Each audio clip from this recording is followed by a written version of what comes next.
Ladies and gentlemen, welcome to another expert interview episode of the Marketing Wizards Inner Circle. I am so blessed and excited to be here today with my buddy, Gresh Harkless. This man, you guys, is an absolute genius and an expert when it comes to podcasting and creating phenomenal content that draws your audience to you and that helps you get out there and broaden your reach. So today we're going to dive deep into the power of podcasting, how to use it in your own company, how to make a big impact with your own customer database with it. And I am absolutely thrilled to be here with my good friend from Washington, D.C., well, just outside of Washington, right, Gresh? Gresh Harkless, welcome to the show, my friend. Michael, super excited to be here. I think I'm even more excited than you are. Super blessed as well. So thank you so much for providing the opportunity. Hey, my friend, no problem whatsoever. We are going to dive in today into a hot topic. Like, this is one of those topics that so many people are like giddy excited about, is how do we use podcasting and how do we become a guest on podcasts to really grow our brand, grow our impact, and really extend our reach. But before we get there, tell me, because we're going to jump into that. So anybody who's watching right now, we got a bunch of people watching live, which is great. But anybody watching, we're going to get to that. But before we do, I just want Gresh to tell me, because you're not actually in Washington. I'm not. Right? So whereabouts are you actually from? Yeah. So funny enough, we were talking about a little bit more about our location. You said you're about 45 minutes outside of the Vancouver area. I'm about 45 minutes outside of, well, I was about 45 minutes outside of DC, which is where I was pretty much raised, which is in this place called Woodbridge. I'm now in Springfield, Alexandria area. So that's about 15, 20 minutes outside. But I always, say, and I always, tell people DC, but you have to see if somebody's from DC, if they're familiar with DC, then you have to drill down a little bit more and say, this is exactly where I am, where I'm from. Because, it's not just the landmarks. Nice. I love it. Okay. So now you've been doing podcasting, Gresh, for 10 years, right? Or for 5 years, you said, but you've been in the marketing industry for over a decade. So for those folks that are watching right now, this is a man that's got a ton of intellectual capital here, like a big brain resource for us to tap into today. So Gresh, what have you found has been like really powerful when it comes to podcasting? Like, if you were to put something on a pedestal and say, this is one of the big reasons to use podcasting, what would that be? There's a lot of different ways to use a podcast. And, I have this talk that I give a lot talking about, you are a media company, how to really look at marketing strategically. I compare it to like going to the grocery store to figure out what ingredients you're going to put into whatever dish you're going to make. Okay, nice. Yep. It's getting cold around here, so I love sweet potato pie. My mom's sweet potato pie, so I'm always thinking about what's going to go in there.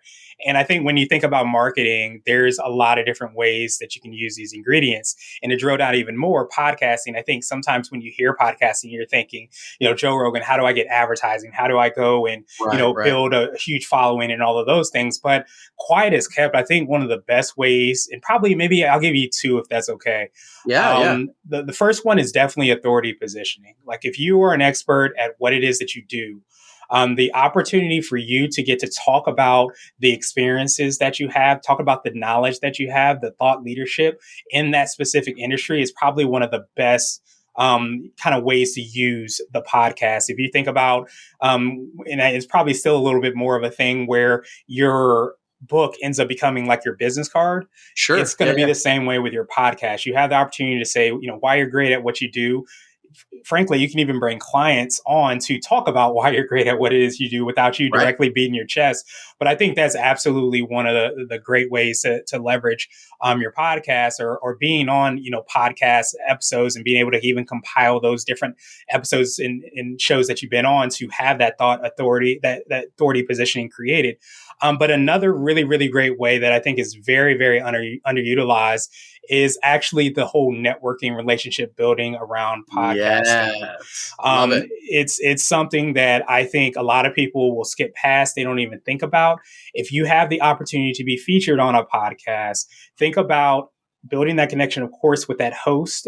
But also think about going through the previous episodes and listening to those episodes, connecting with the people, say, hey, I was also featured on episode number 100 or episode number 50. Would love to connect a little bit, hear a little bit more about what you do. So it's really a way to kind of I guess, break through that noise, get that opportunity to have something that you have a mutual connection and relationship with. And I think it's something that's extremely underutilized in podcasting, but definitely in other forms of digital marketing as well. You know what? That is so great.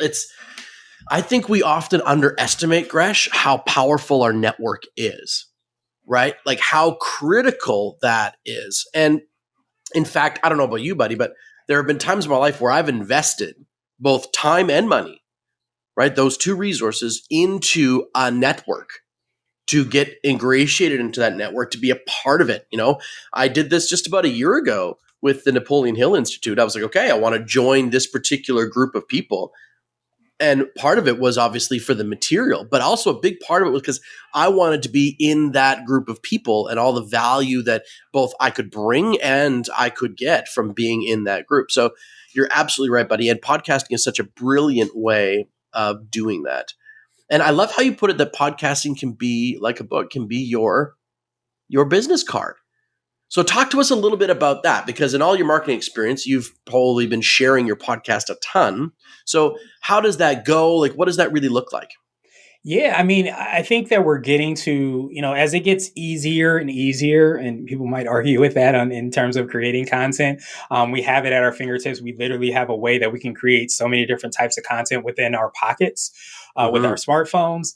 It is going to allow and has allowed a lot more creators, so to speak. And that creator, term and that title can, extend to many different things. But at the bottom line, it's about people that are able to create podcasts just by recording what they're doing, interviews, whatever it is. You don't necessarily need all the high tech technology that you had before, or the equipment, or all of those things. You can do it with your phone. And I think what we are starting to see is even the less than high quality, the less than perfected types of content are actually a lot more connection worthy to people, because they see the rawness, they see the behind the scenes. It's not necessarily polished. That actually has a little bit higher of an opportunity for people to really be connecting with. So I think when we talk about that, we're getting to, or might even be in this time where you're talking to somebody. And even when I reach out to people to be on the podcast, I'm looking to see if they are also podcasters. And I already know like what this conversation is going to be like, how it's going to flow, just because when you're around, I feel like when you're around other podcasters, you have a lot more of a flow to the overall conversation. It's more organic, it's more natural. So I think that when you start to connect with people and you say, oh, I have a podcast, she's like, oh, I have a podcast too. What's your podcast about? What do you cover? What types of guests do you have? Then all of a sudden, when you're thinking of having people on your show, not only is it just for that podcast and that episode that you're doing, but you're also thinking of, hey, this might be a great guest for so-and-so's podcast that I met, or Michael has a really great Marketing Wizards podcast that he drills down more. So if I meet a marketing person, I know they connect. So I think it starts to have that I think Malcolm Gladwell talked about being a connector. You start to be a lot more of a connector because you're able to create content and also know other content creators, and you're able to kind of make those connections very organically, I think. I love that, man. I love that. And see, because I think what you're tapping into, Gresh, is this idea that your content and your channel, like I love how you say that you're a media brand. Like whether you like it or not, if you're in business, especially if you're a solopreneur or a small business, you're your own media agency, right? You and I've talked about this off air before, that you're your own media agency. And so your ability to grow your company, right? Because we're here to grow our revenue. Like, let's be honest, we want to make more sales. Okay. We want to serve more people, make more money. If you're not wanting to do that, then you're in the wrong show. All right. Like that's the whole point, right? So if that's the case, then there's a finite amount of return you can get from your dollars in. Like if you want to pay for attention, right? The way I look at it is that if you're paying for attention, so if I can take $1 and turn it into $10, right? There's only a limited amount of times I can actually do that when the social media algorithms shift and change, or the ad grows stale, or like all of that stuff wanes over time. And the reason I'm addressing this is because what you just said about connecting through your media and through your content, it doesn't wane over time.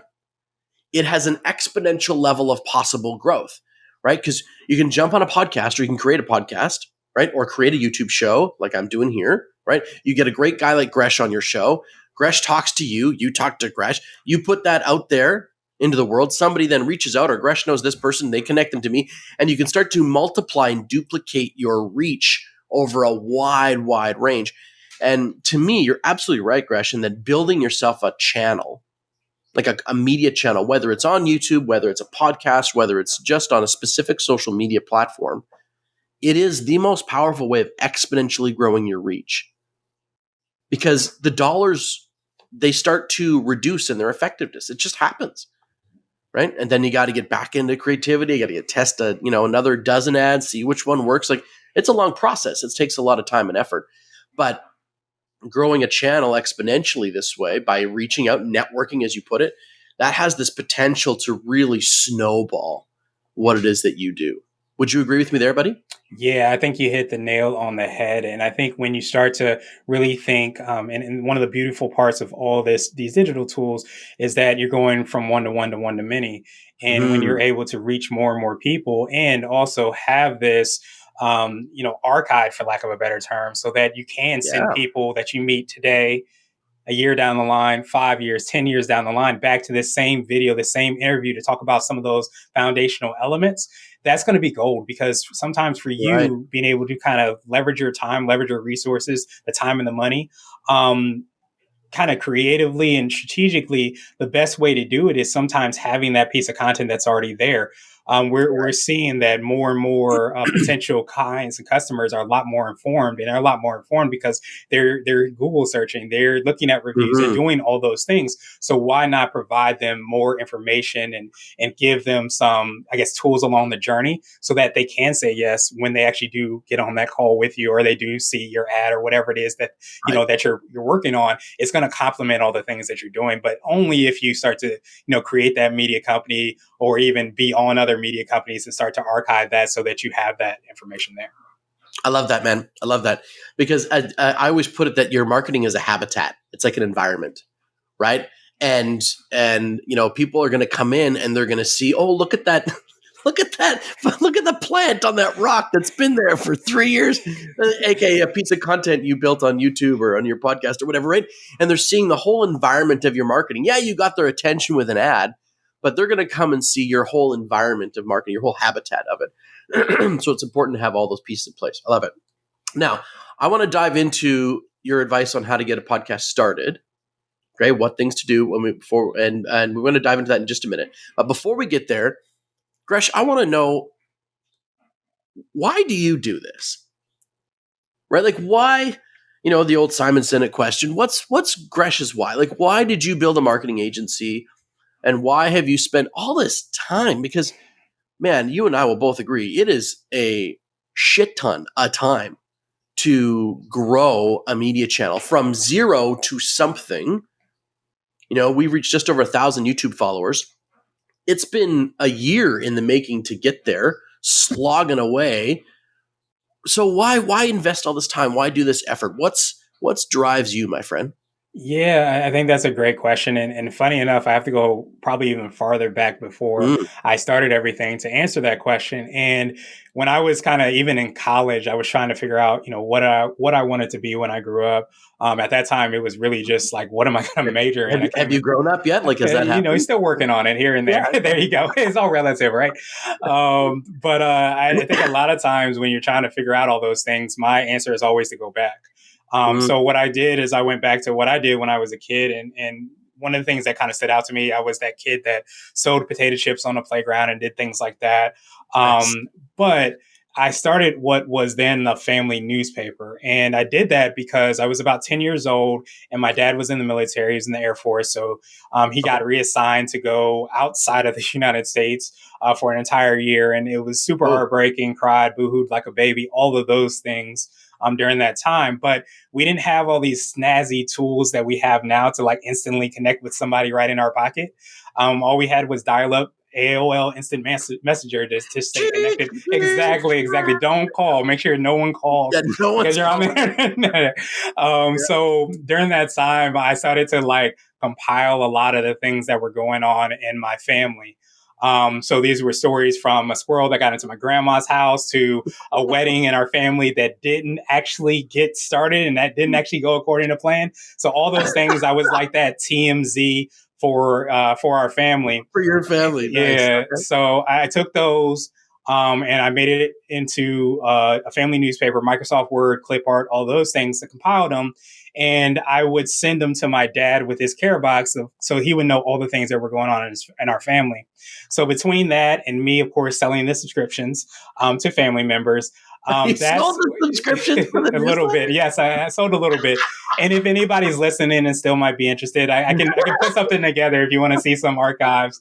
Oh man, that's awesome. Yeah, but when I was thinking of like what I wanted to do, that's one of the stories that really came back to me. My mom kept them all, so I had 2 years worth of like all these things. Wow.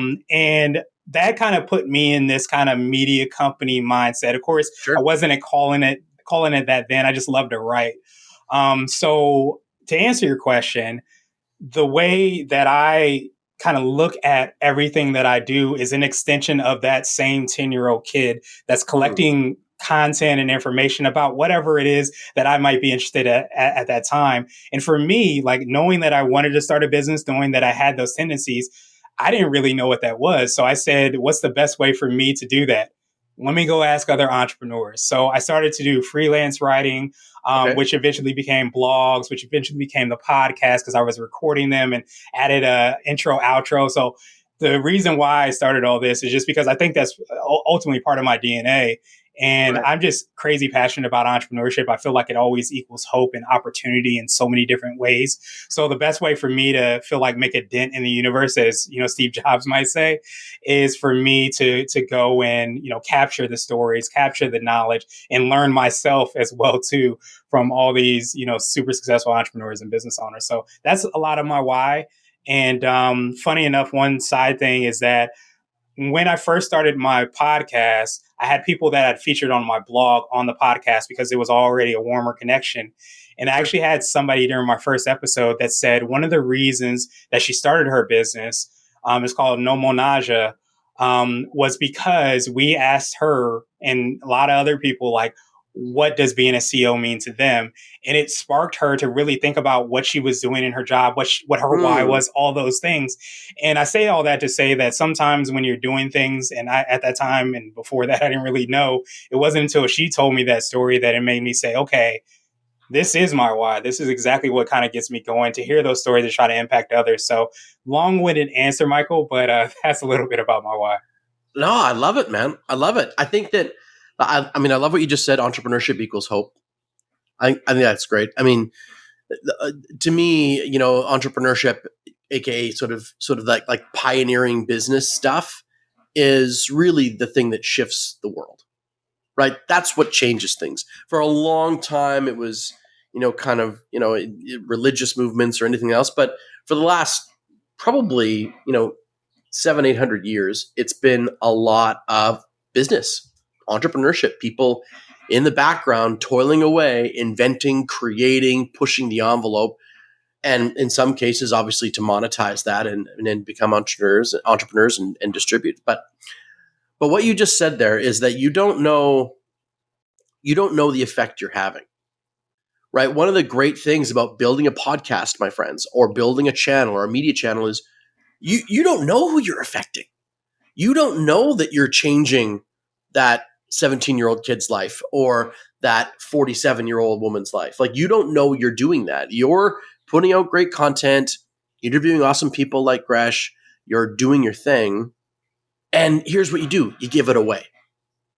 Right? Like I remember, because I was an actor for many years, I don't know how my performance affected somebody else. All I knew was that I got to play the scene.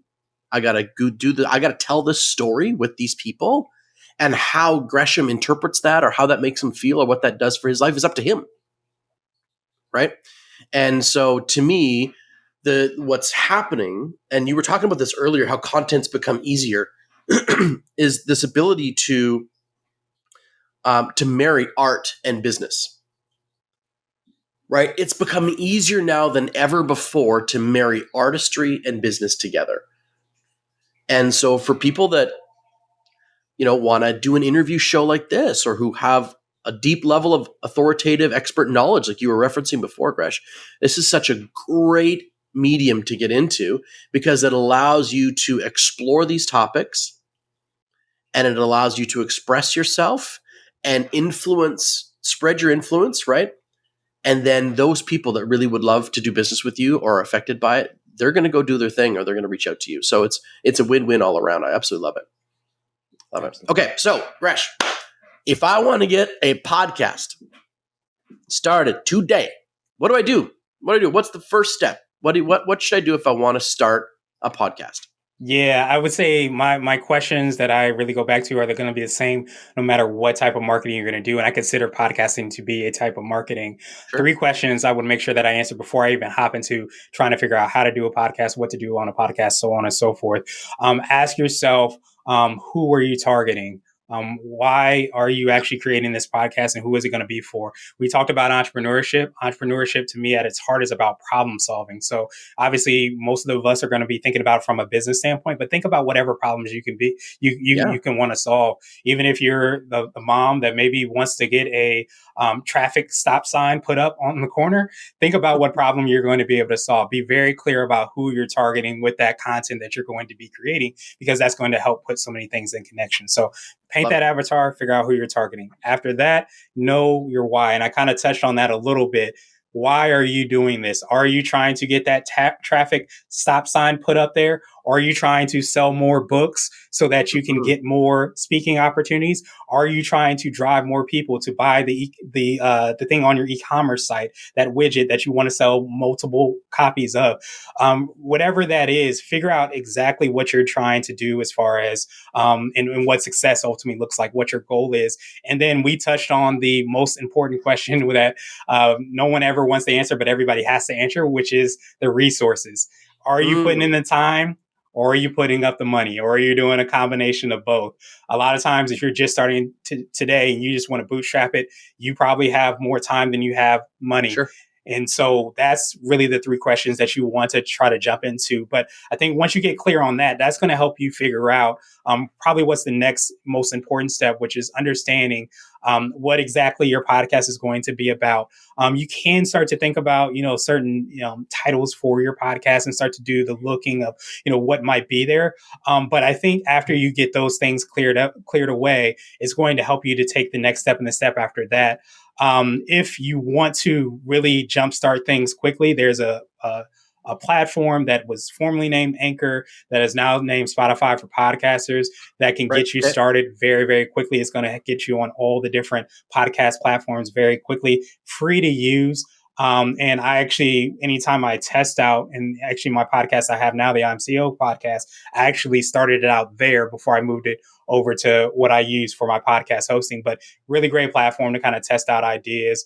It'll get a lot of things up for you pretty quickly. Okay, and that's the Spotify podcasting. So Spotify for podcasters. Mm-hmm, absolutely. Okay, cool. And so if I've got who I want to talk to, I have a really good reason as to why I want to talk to them. And I know that, I've got some dollars put away to maybe get some nice graphics done or get a nice intro recorded or do something. Because these are the things, my friends, that you got to remember, right? These are some of the little things that put the professional touch on your podcast, right, Gresh? Like having a really professionally done intro, a professionally done outro, like just a little 6 or 7 seconds, even something that, is consistent and puts that sort of cherry on top of what your content is. As Gresh put it earlier, I think when you're recording, people will put up with little glitches or little sound bumps or whatever they're going to, because they're there to support and they want to listen to you and they want to hear what you got to say or they want to hear what your guest has to say. Because normally your guest, not me. But having a really nice polished intro will just put the cherry on top of that stuff. So isolate some resources for that. Okay. What then would be your advice, my friend, on how to grow it, how to get it out there? What have you done because you've done over 1,600 episodes of your podcast. 1,600, you guys. 1,600. Yeah, there's a 1-6 with 2 zeros afterwards. Okay. 1,600 episodes this man has done. So how would you grow your reach then? What would you do with the podcast afterwards to go, okay, I've done it. It's there. I've got 2 episodes, 3 episodes, 4 episodes. How do I now extend it and gather more listeners? Yeah, I think that's one of the biggest challenges, you have for your podcast, which is why I think it's so important that you go back to that question about why are you doing your podcast? Mm, Because you can grow and grow and grow. And I think it's of course important to look at metrics as a digital marketer. Of course, it's important to metric tracking as much as you can, know as much as you can about the people that are listening to the episodes. But of course, there's always that limit. But you want to know the why you're creating your podcast, because if you lose sight of that, you will be chasing metrics, and those metrics may not turn to the dollars that you ultimately hoped, or the okay. connections or relationships, whatever that might be. But in order Do to you find grow, that happens with a lot of people? They start chasing metrics rather than like really what their why for the podcast is. Like it shifts on them. yeah, no question. I mean, I think it shifts Mm, because it's so noisy about all the things that you need to do. And I think okay. us marketers sometimes contribute a lot to that, because we say that you should be doing X, Y, and Z, and A, B, and C, when in reality, you have to go back to those three foundational questions, which is why I say they're so important before you get started. Because as soon as you say, I want to start a podcast, and you post it in numerous Facebook groups, you will be getting people sending you DMs all the time telling you what you need to do. But you want to Right. stay true to that ultimate goal of what exactly you're trying to accomplish. And for me specifically, again, we use the podcast a lot as a way for us to build relationships and connections, so that really resonated with me. But we also have a website support, maintenance, and SEO company, so a lot of Right. what we try to do is build the SEO and on our sites, and on each of the episodes, and on each of those blog posts that are created. So as much as it was important to, of course, have the guest on and promote the guest, which is, of course, high priority, we also really wanted to think strategically about the problem that the guest was solving. Mm, What might exactly be the title tag, meta description, the subject, the title that we use for these specific posts? right. Because if we're thinking like this is a podcast for other business owners, like what problems are they having? Are they trying to drive home more revenue? Do they have issues with hiring? By having an HR person, a consultant there on the podcast, that's of course great. And saying, okay, so and so, that's an HR consultant, is great. But what might be better, more search engine friendly, is saying how to continue to drive potential hires to your organization and retain them. That's a little bit more powerful, a little bit more punchier, especially from an SEO perspective, because that's Mm, what people are going to be looking for. But that's just one part of the coin. That's SEO is definitely a lot more of a long term focus type of marketing strategy.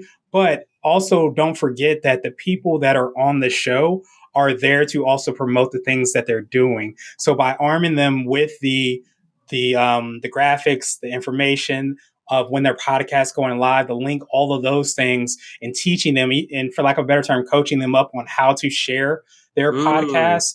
That's what's going to get you into those other communities, those other listeners and viewers, and those audiences that they already have in place. So you're trying to create a win-win opportunity, and sometimes especially if you're a marketer, you probably have a pretty good idea, at least a better idea than most people, on how to market. But right. the person that you might have on the show may not have that same awareness or Okay. understanding, and being able to kind of arm them with that information is going to help you to kind of hit that easy button, so you tap into that other audience, and drive hopefully more downloads and traffic to your site. I love that, buddy. I love that. So, pardon me, when you want to grow your podcast, don't forget that your guests, right, they may need guidance on how to help you do that, right? Like they're going to need obviously graphic material and links to drive people from their social media back to wherever you're hosting your podcast, all that kind of thing. And then, you got to get out there and as you put it, Gresh, you got to be promoting yourself, right? Like you've got to be promoting yourself. So Gresh does a lot of this stuff to crank up SEO, which is great, for his own website and what his own services are. But whatever it is that you do, you've got to be, really cranking up the amount of reach that you're pushing, right? Start promoting your content in lots of different places and in little ways. It can be an image with a link that says, "Hey, we recently covered X topic, right? In this episode." Boom, over they go, right? So fantastic stuff, buddy. Fantastic stuff. Okay, so now, before we sign off here, Gresh, this has been fantastic. I hope everyone's got great value. We've had a whole bunch of people on here live, which is awesome. So I hope you got great value out of this, you guys. If you have any questions, you can put them into the comment section here. So send them over. If anybody has any questions for Gresh, we'll get to those right now before we get to our final few from me to him. So if you got any questions, please feel free to put them into the chat. We will see them. They'll pop up here and we'll bring them up. So if you got any questions, in the meantime, if you want to connect with Mr. Gresham, you can connect with him right here. iamgresh.com. You can go right over to that spot if you want to connect. What are they going to see there, Gresh? They're going to see a lot of the different things that I'm involved in, but specifically, I think that's relevant for everybody who's listening to this. I have a site called Help for Podcasts. That's going to have a lot of the things that we talked about if you're trying to start your podcast. But frankly, too, like I say, starting a media company is the best thing that you can do. Next best thing is hopping on somebody else's media company, their blog, their podcast, whatever that might be. So you'll see some resources as well on like how to leverage that, and just lots and lots of content that we've been creating. Love it. Okay, perfect, excellent. So my final few questions for you here, buddy. So if we go out 1 year from now, where's Gresham's business? Like, what is it that you're doing? What would you love to have accomplished in the next 12 months? Yeah, I think we're at this kind of pivot point where we're looking a lot more into being a lot more selective with the clients that we're working with from the digital marketing standpoint, and really putting a lot more investment into the properties that we have. Like I mentioned, one of them, the Helfer podcast, but also the podcast itself that we have. And getting back again, every time I'm thinking of like what I'm trying to do, I'm thinking back to that 10-year-old kid. So how can I create that newspaper, that quote unquote family newspaper that's going to solve that problem? So that's the filter that I'm always trying to think about, putting things through. And now, as we, of course, have been able to build from a client service standpoint, I'm also thinking like, how can we take those resources and also invest it into getting, more eyeballs, more opportunities, making a little bit of an impact in a different way, while also hopefully, being able to kind of support the client services as well too. But that's a little bit more of like where I see the pivot happening over the next year and beyond. Nice. Love it, buddy. Excellent. So a lot of good growth then on the way for you. Yeah, that's the plan. That's always the plan, right? Any programs that you're about to launch or anything like that you want to tell anybody about? Yeah, so I think we're working a lot more on, one of the questions I asked on my podcast is for what I call a CEO hack. CEO hacks, a little bit more app, book, or habit that people have that make them more effective and efficient. So we've been working on, for lack of a better term, a directory of all these hacks. Like, what are the efficiency hacks that people are leaning on? What are they doing? How are they leveraging these tools and tidbits? So we have a directory that's in place, and we want to start kind of improving that directory from a sense of the tactical how-to content. You have this tool that you're using, and it sounds cool. It does a lot of things, but how is that going to help me as an entrepreneur, CEO, or business owner? So really trying to leverage that to provide you, of course, the information about the tool, but also exactly how that tool is going to happen. And we've heard like one of the most, transformational, I think, things that, is happening now is AI. And there's so many tools that are happening, an influx of them, and they all sound cool. They all can do all these things. But again, from a practicality standpoint, how do you kind of implement that into your business? Because just as we talked about marketing as a tool, AI, I think, can be a tool if it supports what you're already doing. And I think, just like going to the grocery store, seeing you need this, that, or the third, AI is that, where you see this tool that does all these things, but how is that really going to help you in your operations, in your business? So I think really developing that and giving people a little bit more of lay of the land on like practicality on how this works is going to be something we're going to be putting a lot of time and resources into. I love it, man. I absolutely love it. We being in the content world ourselves and creating a lot of content.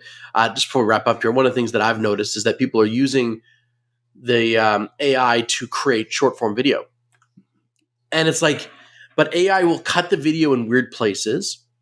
It'll think that the thought is done, but you add on another piece that a human obviously is going to hear, but the AI doesn't notice, and it doesn't clean up a lot of stuff. Right. So the graphics that it throws in are sometimes weird. The captions sometimes don't make sense. and the audio is never cleaned, right? So if you've got weird something in the background, or like we recently did one of a dog trainer, one of our clients, and like there's so much wind in the background, we were able to take a lot of that stuff out, right? So yes, AI can improve something that's already in kind of this really ideal state, but to get it to the ideal state, it still needs a whole bunch of people involved. And so it's like, and quite often I had one client, she was like, I use this AI tool and it was way more work to undo all the stuff that the AI did. It was useless. I'm like, yeah, well, this is what happens, right? Anyway, Gresh, it's been an absolute pleasure, my friend. My final question to you is, can we get you on for another episode where we dive deeper into one of these many, many amazing topics? Michael, absolutely. With a caveat, though, I have to have you on my podcast. So if you say yes, you'll come, then absolutely, I'll be back for sure. Okay, sounds great, my friend. Sounds great. We'll make it happen. Sounds great. We didn't get any questions from the audience today, but we did have lots of watchers. So thank you so much, Gresham. It's been fantastic. Much blessings to you and your whole family, my friend. Everybody watching, this has been another episode of the Marketing Wizards Inner Circle. I have been Michael. He has been Gresh. You have been awesome. And I look forward to seeing you on Friday for the live when I take your Friday morning mailbag questions on marketing. Okay, thanks, everybody. Have a wonderful, wonderful week, and ciao for now.